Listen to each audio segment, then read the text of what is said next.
Future Gohan is held at a very high standard among the Dragon Ball fandom. Many fans prefer him over the main timeline Gohan that we've been given. Unfortunately, he bit the dust in the future timeline against the androids. He was used to propel Trunks' story forward. But what if that didn't happen? What if Future Gohan survived?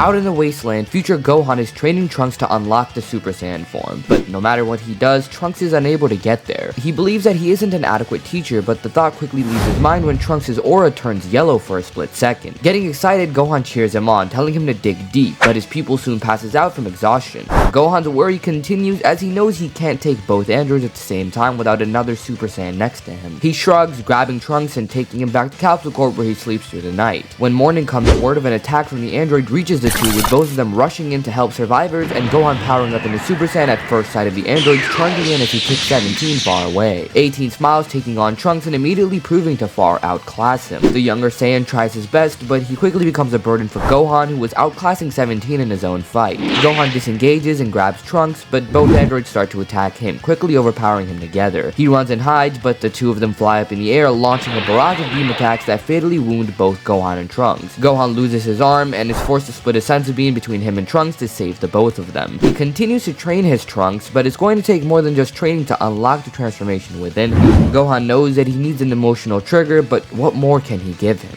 In the midst of their training, Gohan feels another attack occur in the heart of a city. Him and Trunks prepare to go and fight, but before the two can fly off, with a heavy heart, Gohan hits the back of Trunks' neck, knocking him out. In his mind, Trunks is the last light, and he needs to live on. Here and now, the androids are his responsibility. Charging into the fight, Gohan gives it his all. In Super Saiyan, he punches 18 to the side as he targets 17 first, knowing that he's the strongest of the two. He quickly gains the advantage, sending multiple blasts at him that continue to do heavy damage. 17 grunts as he escapes the onslaught, bloodied and bruised. He charges back into another exchange, but even with his one hand, Gohan has the advantage, kicking him back down. He turns to see 18 walking towards him as the two decide that it's time they take Gohan seriously. Gohan desperately tries to fight back, but he's ultimately bested and left for dead by the two androids. In the distance, Trunks wakes up slightly earlier than originally and arrives to see his master. Initially believing that he was dead, Trunks starts to cry as the emotions bubble up and he transforms into Super Saiyan. Barely alive, Gohan opens his eyes, smiling and telling Trunks to live before passing out again. Trunks rushes to get Gohan to Capsule Corp, but he's hospitalized for weeks in recovery. In the meantime, Bulma creates a time machine and Trunks faces the androids once more, barely making it out alive. When he gets back, him and Gohan practically exchange deathbeds as his mentor is able to get up and start to move around. While Trunks is healing, Gohan decides that it's up to him to go back to the past and fix all of this. Like he said before, this is his responsibility. Gohan gets in the time machine and heads back to a time of peace, a time he can hardly remember, one before disaster. After arriving in the past, Gohan takes out both Frieza and Cold with no difficulty whatsoever and then greets the Z Fighters, who all feel like they know him, but they can't exactly figure out why. Throughout the wait for Goku, Gohan continuously stares at Piccolo, alive and in the flesh, which is one of the reasons Piccolo's the first to pinpoint who it was that he was looking at, but he keeps it to himself for now. Gohan speaks with Goku upon arrival, and his father is shocked to learn that this is a future version of Gohan he's speaking to, but this realization makes Goku far more serious about the whole situation. He sees the pain in this future version of Gohan, and that's the last thing he wants for his own son. He takes the heart medication as well as the warning of the androids, and the 3 years of training commences. Of course, the younger Gohan would find out that it was a future version of him, which in a way would motivate him to train even harder, to try and prevent himself from becoming like that Gohan, because he isn't his father. In the end, it's his dream to become a scholar, and one day he will. Goku would have taken his heart medication around the time the androids attack, so he's actually able to defeat Android 19, and the chase on Gero commences with everyone present. Future Gohan and Trunks arrive in the past, seeing the head of 19 and being immediately concerned as that isn't one of the androids they face. Gohan is even more concerned than Trunks. After a couple decades in the apocalypse, he won't see another world fall to the android. Him and all the Z Fighters chase Gero, and after receiving the helpful tip from Bulma, they find his lab. But it's too late, as both android 17 and 18 come out. Gohan's eyes are filled with rage as he and Vegeta power up in his Super Saiyan simultaneously, with Trunks and Goku following suit and the Z Fighters helping out just like before. With 4 Super Saiyans, Gohan has newfound hope. He has a good feeling that together they can win this time, but it's quickly shown to be false hope, with Android 16 jumping in the mix to take down Goku, as that is his only objective. Vegeta and Trunks get beaten down by 18, and he isn't able to fight a stronger version of 17 all on his own. Goku himself doesn't stand much of a chance against Android 16, who is far stronger than everyone there. Down on the ground, about to meet his end, future Gohan looks around, seeing the same scenario that he went through the first time. His father on the brink of death, Vegeta and Trunks about to be killed, the Z fighters all down on the ground, unable to help him. He believed that more Super Saiyans is what it would take, but he was wrong. It all comes down to him. A newfound power overtakes him as his rage boils to the surface, exploding in power. With just his aura, he pushes Android 17 back, and before 16 could turn around, a hand goes through his chest before his body's blasted to oblivion. Gohan crushes 16's head under his feet as he's transformed into Super Saiyan 2, giving a stare of death that terrifies the androids as they look at him in horror. Gohan is livid. For years, decades, he's lived under the terror and rule of the androids, but he's had enough. This time, he's stronger, he's faster, and there's no escape for them. Gohan appears in front of 17, landing a brutal punch before standing over him and blasting him to nothing. He turns to face 18 as she runs away from him, but Gohan appears in front of her. She tries to strike him, but it does nothing. He looks at her, grabbing her head and snapping her neck. Present Gohan looks on in horror, with Goku and Piccolo shocked at the power they feel. Vegeta simply scoffs, knowing that he lost and needed saving. But Trunks is the only one understanding the importance of what just occurred. Gohan's done it. He's become strong enough to beat the androids in their time. But he quickly falls to the ground as tears stream down his face. Yes, he's done it. He's finally done it. Goku stands up, walking towards him as he lays out a hand. Gohan takes it before receiving an unexpected hug from his father. Holding Gohan, Goku feels him just let go of all the pain and anger. He transforms back to base. Goku tells him that he understands, and that he's proud of him. Even though he couldn't fully grasp the situation, Goku understood what this meant to him, and those are words that Gohan needed to hear. Not long after, Goku takes Gohan on a little road trip. First, he takes him to Chi-Chi to have a little cookout with everyone else present. For the first time in a long time, Gohan feels a sense of happiness. Afterwards, Goku decides that he doesn't like staring at his son with just one arm. He grabs the Dragon Radar, and with Gohan's help, he collects the Dragon Balls and wishes for his arm to be brought back. He also gets the coordinates to New Namek through King Kai and gives them to Gohan, as well as a Capsule Corp ship in order to get to it and to fix all the damage that's been caused in the future. In the short span of a day, Gohan's sense of hope shoots up, all thanks to his father. He didn't know how badly he needed to see him again until it happened. But there's one other thing. He was strong enough to beat these androids, but then again, that power fled away from him almost as quickly as he got access to it. He has to stay here for some time, get stronger, and same goes for Trunks. If they want to truly restore peace, they need to become confident in their strength once more. Unfortunately, they aren't done with androids just yet. Kami feels a disturbance like no other, like something is wrong with nature itself. As a result of this uneasiness, he calls forth Piccolo and fuses with him to rebirth the nameless Namekian. Afterwards, Piccolo goes to the main city and encounters Cell for the first time. This encounter goes as per usual, with Cell eventually taking some of Piccolo's energy and fleeing the scene of the battle. In the midst of this fight, the other Z fighters had sensed, well, themselves fighting Piccolo, and they knew that something was off. Both Gohans and Goku went to the scene of the battle to figure out what was happening, and it's then that they were filled in on the new threat, Cell. They soon find the second time machine and are even more confused to how Cell came to be, but what they know for sure is that he's from another timeline. They aren't able to find him on Earth, as he's masking his energy signature while slowly getting more and more powerful, but unfortunately for him, there's no androids to absorb. Or are there? Finding his way to Jiro's lab, he hopes that he can find them as he traveled all this way for perfection, but he's disappointed when he sees nothing. The androids had been killed. He screams in anger, blasting the lab, but this blast destroys a portion of the lab, revealing a basement in which Cell finds himself. The only thing left to absorb was a past version of him, but it's better than nothing, and while it doesn't feed into his perfection, this is an energy boost that he's going to need in the fight to come. The Z-Fighters regroup on the lookout, deciding that they'll strike at the first sight of him, but for now, Goku was more focused on Gohan. Well, both Gohans actually. He was reminded after arriving on the lookout of something he used when he was a kid, the Room of Spirit and Time. Not that he needs it, but if all three of them went together, he could further all their powers, and the younger Gohan was motivated to do so. The food isn't really an issue as they won't be going in for an entire year, just 6 months, which is equivalent to half a day. While in the time chamber, Goku's teaching ability shines as he teaches both versions of his son to the best of his ability, pushing them in sparring and motivating them through his words. Surprisingly, the younger Gohan is able to break through first, achieving Super Saiyan and even showing a glimpse of Super Saiyan 2. This sparks a fire under future Gohan even more so than before, and he soon taps into Super Saiyan 2 once again, thanking his father for the help. Through his training, Goku and Gohan are able to unlock Super Saiyan Grade 4, and Vegeta quickly realizes how much he's been outclassed, taking in Trunks to do their training as well. The Sun family hunt down Cell, and after a showdown, the three fire a collective Kamehameha Kamehameha, taking down the bio-android without a problem. Afterwards, Gohan and Trunks return to their timeline, taking down the androids, and a while later, Cell would resurface. Stepping forward, Trunks decides to test his newfound strength, and he quickly defeats Cell, impressing Gohan in the process. The pair then go to New Namek and use the Dragon Balls to restore their world, as well as taking Dende like Goku had done in the present timeline to make him the new Guardian of Earth. The planet has finally found peace once more, with Goku and Piccolo looking down upon Gohan from the afterlife, smiling as they see that he's finally done what they knew he could do all along. Future Gohan can't let himself rest easy though. He doesn't stop training in any way. He trains harder than ever before because the things he needs to fight for have gone up significantly. He knows that he has to protect what he has, so he never loses it again.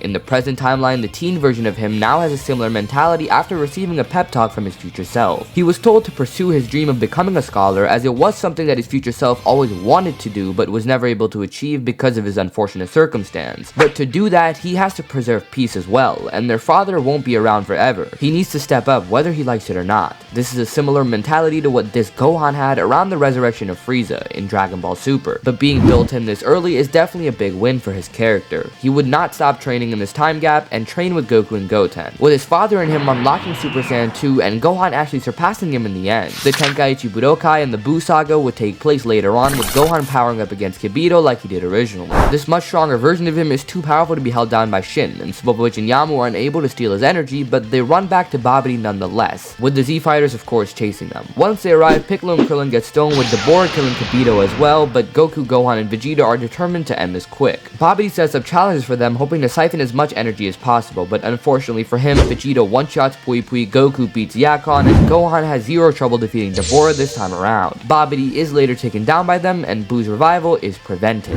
Let's take a detour to the future timeline. Much like in the present, the future timeline had its own Buu Saga to deal with. Gohan and Trunks would encounter Shin and Kibito, who would take them to train on the Kai's planet with the Z-Sword to prepare for Babidi's arrival, but more importantly to take Dabura down, as the Kais couldn't do that themselves. Dabura was Babidi's strongest henchman, someone far stronger than himself and Kibito, and currently he may even surpass the both of them. Gohan understands, and the two start to train under the Kais with the Z-Sword, which was making their training much more progressive than it was before. Somehow they were getting significantly more powerful in much shorter time spans, and it's a good thing because soon it was time to face their foes. Babidi and Dabura arrive on Earth, and Gohan and Trunks land down with the Kais beside them in order to put an end to them. Gohan steps forward, powering up in Super Saiyan 2 and facing him down. After years of training, he was finally being tested once again, and he won't fail. Making the first move, Gohan dashes towards Dabura, who immediately tries to use his spit to stone Gohan, but the Saiyan was made aware of this technique, being able to dodge as soon as he sees it coming. Ducking under, Gohan lands a blow to Dabura's chin, stunning him. He gets close to him and uses both hands to fire a point-blank blast, which pushes Dabura back as Babidi starts to worry. The Demon King gets up, prepared to fight once again, but Gohan was right in front of him, landing yet another punch.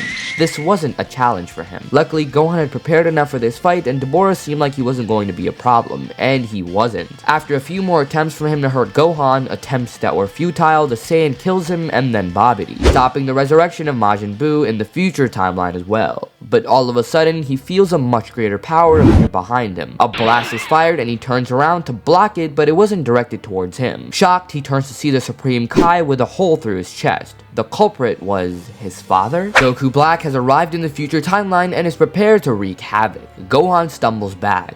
What? How could this be? Trunks tries to help him to gain composure. Now is not the time. He rushes in to attack whatever this new foe is, but with a few punches, Black has him knocked to the ground. Trunks powers up into Super Saiyan 2, charging back into the fold, and while Black struggles a bit more, he's still able to overpower Trunks, continuously knocking him back. He gets on top of him and beats him down. He lands punch after punch, with Trunks calling out to Gohan for help, but his master is frozen, staring at Black without being able to move. What the hell is he looking at? It's a man wearing his father's face. Gohan is too stunned to move, too in shock, and Trunks suffers because of it, taking a brutal beating from Black before Gohan finally snaps out of it and charges in to defend him. He questions who the hell Black is, to which the enemy simply responds, "I am Judgment." Gohan powers up into Super Saiyan 2, already much stronger than Trunks. Black smiles, charging in to fight him as the two exchange blows. Gohan gets the advantage, landing a kick and creating some distance as he fires Blast to knock him back. He goes in for the killing blow, but Black evades, blasting his face as Gohan gets blinded. Black takes this opportunity to escape. Gohan comes down, grabs Trunks, and takes him back to Capsule Corp where they have a stash of Senzu beans. Gohan apologizes to him for freezing up, and Trunks tells him not to worry about it before coming on to a bigger issue at hand. Who the hell was that? A man who clearly isn't Goku wearing Goku's face.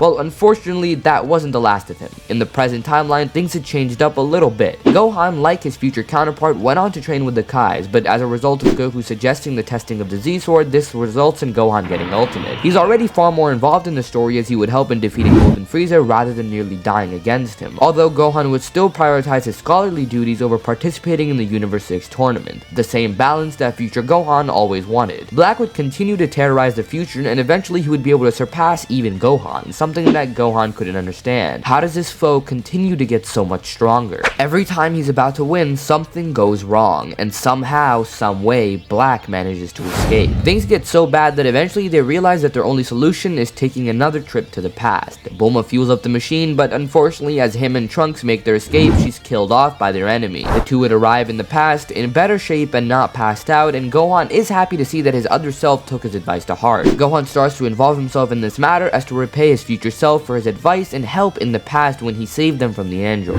Future Gohan is happy to see his father once more, the real version of his father, and he fills them all in on what's been going on. Gohan fights Goku and proves to be a good challenge, even nearly besting Super Saiyan 3 Goku in his Super Saiyan 2 state. Goku even shows off a glimpse of Super Saiyan God, but the fight is broken off. Black would soon come through a wormhole in the sky, and Goku takes it upon himself to challenge him. This version of Black is even stronger from having more encounters with Gohan and Trunks, and fighting Gohan in general would have pushed him more than Trunks did originally. Goku would have to use Super Saiyan God off rip, but he would quickly manage to overpower him and send him back without the time machine being destroyed. Vegeta would take it upon himself to train Trunks, and Goku and the two Gohans would go with Beerus and Whis to explore the 10th universe where they would come across Zamasu. Present Gohan decides to fight Zamasu, and he shows off Ultimate, which shocks future Gohan and Zamasu alike. Beerus and Whis grow more suspicious, but they leave the 10th universe alone for now, with the Z Fighters gearing up to head to the future. Vegeta would go up first, fighting Black and quickly getting stabbed to the chest after he shows off Rose, which would put future Gohan in distress. How can he fall back so hard again? How could he have allowed himself to let his enemy get this much more powerful? Present Gohan comforts him before telling him that they should take this together. He powers up in Ultimate, and future Gohan powers up into Super Saiyan 2 as the two charge in to take him on. Goku and Trunks take on Zamasu, who had just arrived on the scene as well. The two Gohans were faring better than Black had imagined them to, but future Gohan is the weak link. Although their fighting style is nearly identical, allowing them to trick him as they both know what the other is thinking in the moment. They get the advantage a few times, but Black's sheer strength advantage proves to be too much of a gap to close. He knocks future Gohan to the ground, leaving him bloodied as he takes a blade through his arm, focusing on present Gohan, who's a much greater threat. In Ultimate, Gohan is giving him a challenge, but with his ability to grow as he fights, Black soon overtakes him as well and knocks him down. Zamasu's immortality gives him the overall advantage as the others can't really do anything, and it's at this moment that the Z Fighters are at an all-time low, losing on every front. Being the most intact, Trunks gets up to blast Zamasu back as he charges for Black, but the copycat kicks him in the face and holds him by the collar. From the distance, Vegeta prepares his final flash, but Zamasu sees it, appearing in front of it as it's fired and taking the full brunt of it. It gasses Vegeta out, and Zamasu simply regenerates after the fact. The two start to laugh as Black descends with Trunks in his hand. Gohan tells him to put the kid down, but Black cuts him off. Or you'll do what exactly? Purging this timeline of all its life has been their goal all along, and he's gotten all he needs from this pathetic life form. He raises his other hand, charging a blast.